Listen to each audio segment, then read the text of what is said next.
When you head over to export your textures, you can choose which channels you'd like to export, whether to overwrite the image or use an alpha channel. If you have multiple UV maps, you can select the one that you'd like to bake to. For the after bake operation, it's set to default on do nothing. If you select apply and preserve material, once the bake is done, it will create a new material and apply that to the active object. After applying it to the active object, it's going to preserve the material in the blend file. If you choose to replace the material, after baking, it'll get rid of the material completely and apply your baked maps. Apply to secondary object will be covered in the next section.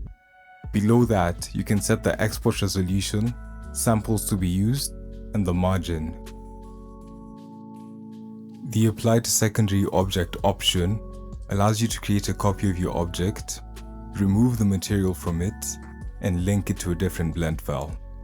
After you bake the textures, they'll be applied to this object, and all you need to do is save on this file and update the other file, and you'll have the textures on your object.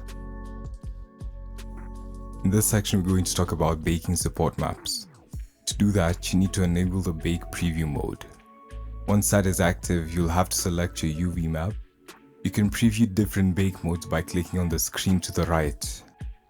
Certain masks have limitations, and those will be shown right above the bake operator.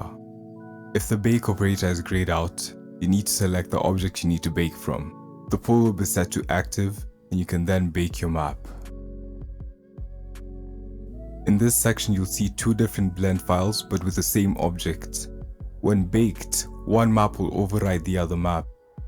We recommend saving each blend file in its own unique folder so as to have its own cache folder, where every image texture created by Ravage will be stored.